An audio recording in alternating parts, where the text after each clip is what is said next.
ನಮಸ್ಕಾರ ವೀಕ್ಷಕರೇ. Big boss seasons ಪ್ರಾರಂಭವಾಗಿ 3-4 ದಿನಗಳಲ್ಲಿ ಜಗಳಗಳು, ಕಾಂಟ್ರವರ್ಸಿಗಳು ಪ್ರಾರಂಭವಾಗಿದೆ. ಅದರ ಬಗ್ಗೆ ಈ ನನ್ನ ಚಾನಲ್ನಲ್ಲಿ ನಿಮಗೆ ತಿಳಿಸ್ಕೊಡ್ತೀನಿ. ಅದಕ್ಕಿಂತ ಮುಂಚೆ ಈ ಚಾನಲನ್ನು ಲೈಕ್ ಮಾಡಿ, ಸಬ್ಸ್ಕ್ರೈಬ್ ಮಾಡಿ, ಬೆಲ್ ಐಕಾನ್ ಒತ್ತಿ. ಹೆಚ್ಚಿನದಾಗಿ ಈ ವಿಡಿಯೋವನ್ನು ಶೇರ್ ಮಾಡಿ. ಈ ಸಲ ಬಿಗ್ ಬಾಸ್ನಲ್ಲಿ ಲಾಯರ್ ಜಗದೀಶ್ ಅವರು ಸ್ಪರ್ಧೆಯಾಗಿ ಎಂಟ್ರಿ ಕೊಟ್ಟಿರೋದು ನಿಮಗೆಲ್ಲರೂ ಗೊತ್ತೇ ಇದೆ. ಈಗ ಬಿಗ್ ಬಾಸ್ ಮನೆಯಲ್ಲಿ ಒಂದಲ್ಲ ಒಂದು ಕಿತಾಪತಿ ಮಾಡುತ್ತಾ ಸ್ವರ್ಗವಾಸಿಗಳ ಲಕ್ಸುರಿ ವಸ್ತುಗಳನ್ನು ಕಳೆದುಕೊಳ್ಳುವಂತೆ ಮಾಡಿ, ಮಾನಸ ಮತ್ತು ಧನುಂಜಯ್ ಜೊತೆ ಗಲಾಟೆಗಳು ಮಾಡಿ ಏಕಾಂಗಿಯಾಗಿರುವ ಜಗದೀಶ್ ಅವರು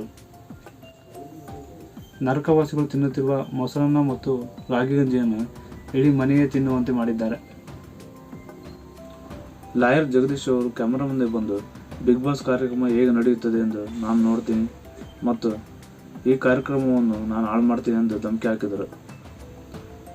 ಆದರೆ ಕೆಲವು ಹೊತ್ತಲ್ಲಿ ಎಲ್ಲರ ಮುಂದೆ ಬಂದು ಕ್ಷಮೆ ಕೇಳಿ, ನಾನು ಮಾಡಿದ್ದು ಬಿಗ್ ಬಾಸ್ TRP ಹೆಚ್ಚಿಸಕ್ಕಾಗಿ ಎಂದು ಧನುಂಜಯ್ ಜೊತೆ ಮಾತಾಡ್ತಾ ಹೇಳಿದ್ದಾರೆ. ಬಿಗ್ ಬಾಸ್ ಮನೆಯಲ್ಲಿ ಇಷ್ಟೆಲ್ಲ ಮಾಡಿರುವ ಜಗದೀಶ್ ಅವರಿಗೆ, ಆದರೆ ಇಲ್ಲಿ ಹೊರಗಡೆ ಪ್ರಶಾಂತ್ ಸಂಬರ್ಗಿ ಅವರು ಲಾಯರ್ ಜಗದೀಶ್ ಅವರ ವಿರುದ್ಧ ಒಂದು ಸೋಷಿಯಲ್ ಮೀಡಿಯಾದಲ್ಲಿ ಒಂದು ಪೋಸ್ಟನ್ನು ಹಂಚಿಕೊಂಡಿದ್ದಾರೆ.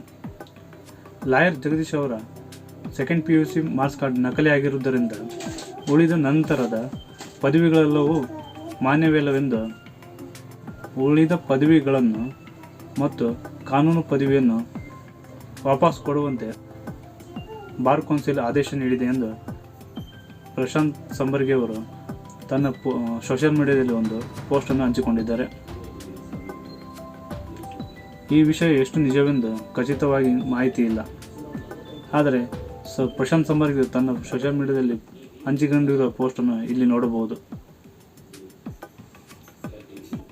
ಈ ವಿಡಿಯೋ ನೋಡಿದ್ದಕ್ಕಾಗಿ ಧನ್ಯವಾದಗಳು.